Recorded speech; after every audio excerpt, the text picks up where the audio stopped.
This fantastic lesson is on arithmetic sequences and series. I hope you enjoy.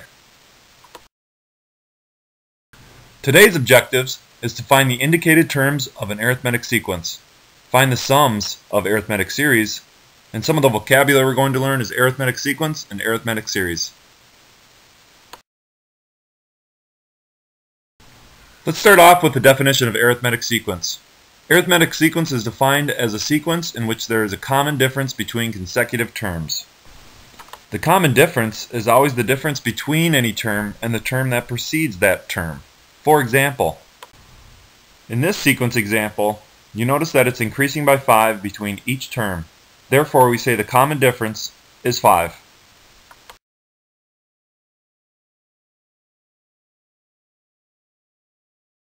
Let's take a look at this example. Which of the following sequences can you define as being arithmetic? If it is arithmetic, identify the common difference.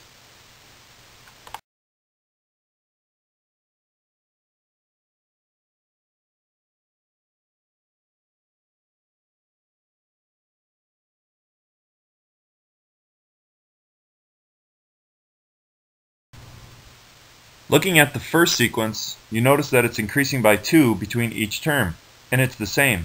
So therefore, yes, this is an arithmetic sequence. And the common difference, we say, is 2. If you look at the second example, the common difference between the first two terms, it decreases by 4, then it decreases by 6, decreases by 8, and so forth. There is a pattern here, but the common differences are not the same. So therefore, no, it is not an arithmetic sequence. Taking a look at the third example, the common difference between the first two terms is positive 14. Then it decreases by 10, and so forth. Again, there is a pattern to be recognized here, but the common differences are not the same. So therefore, no, it is not an arithmetic sequence. In the last example, you notice that it's increasing by 6 between each two terms. Therefore, yes, this is an arithmetic sequence, and we can recognize the common difference as being 6.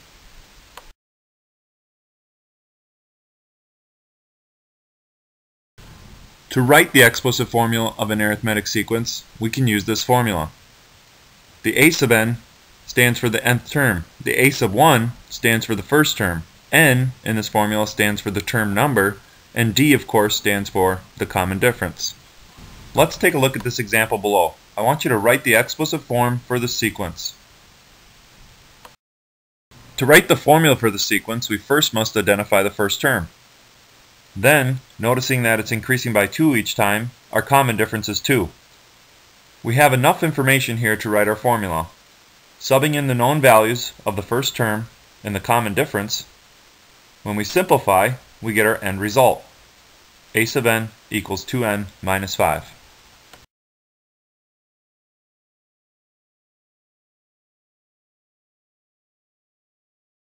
Let's take a look at this slightly different example. Here I give you a sequence, and what I want you to find is the 32nd term. We can use our explicit formula to find this term. First, we must identify the key parts. The first term is 79. We notice that it's decreasing by 4 each time, so the common difference is negative 4. And our n, which stands for the term that we're looking for, is of course 32. Substituting all our known variables into the formula and simplifying, we see that our 32nd term of this sequence is negative 45.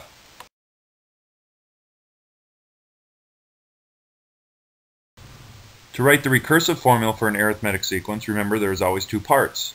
The first, we have to identify the first term. The second part being our nth term, which we use a sub n minus 1 to stand for the previous term, and d, of course, stands for the common difference. Let's take a look at this example. I want you to write the recursive form for this sequence shown below. To write the recursive formula, we again have to identify the key parts. The first term is negative 26. The common difference here is increasing by 5. Substituting our known values into the equation, putting it all together, we get this. A sub 1 equals negative 26, and a sub n equals a sub n minus 1 plus 5.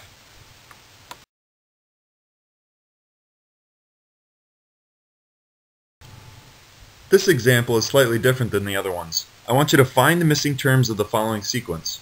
The only thing we know is that the first term is 11, and the fifth term here is negative 17. The first step is to find the common difference using the formula for arithmetic sequences.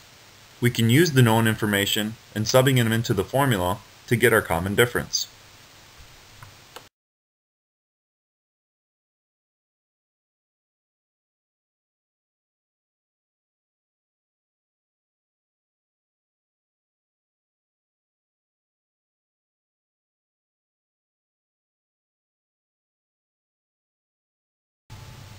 Here we see that our common difference is negative 7.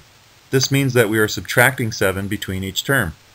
The second step is to find the missing terms using this common difference.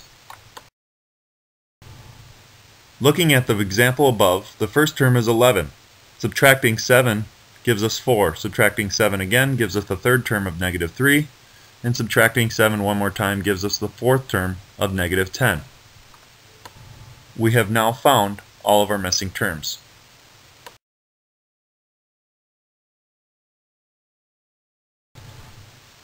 We can approach this problem in another way, the shortcut. Taking the difference between negative 17 and the 11, and also the difference between the fifth term and the first term, dividing the two gives us our common difference a lot quicker, of negative 7.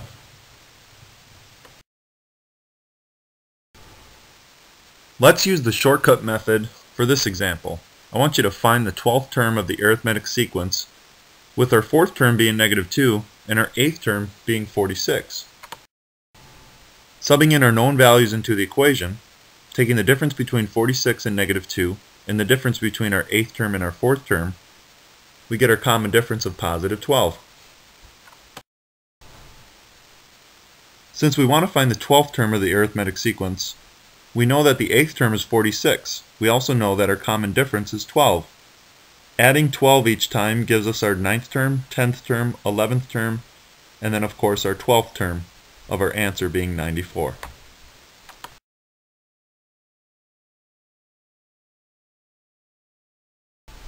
We just talked about arithmetic sequences.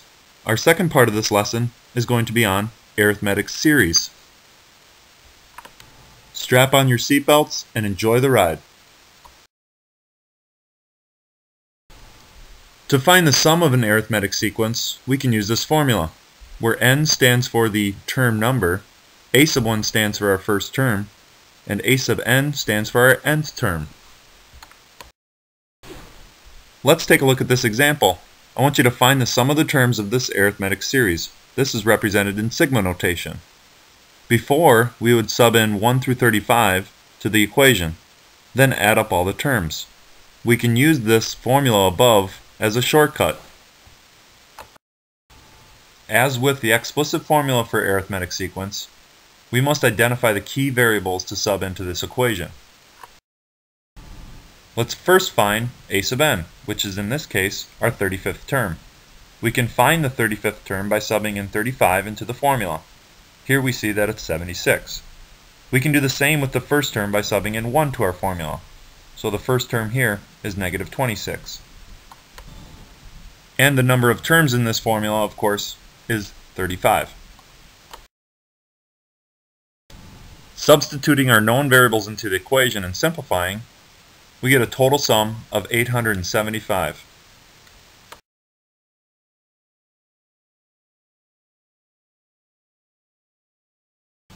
Let's take a look at one more example. The notation here of s sub 15 means that we want to find the sum of the first 15 terms of this arithmetic series. Let's first begin by identifying some key parts. The first term being negative 3. The common difference here is adding up by 2. The number of terms we want to add up is 15. The only thing we're missing here is the nth term, which is our 15th term. To find the 15th term, we can actually use our explicit formula from before. Substituting the known values of the first term, the common difference, and n, we get our answer of 25. This means that our 15th term of the sequence is 25. We now have all the known variables to sub into the formula. Subbing in 15 for n, -3 for the first term, and 25 for our 15th term. Simplifying this, we get a total of 165. This is the sum of the first 15 terms of this sequence. We hope you enjoyed another fantastic lesson on arithmetic sequences and series. This is MC signing out. Fill out the Google form and see you tomorrow.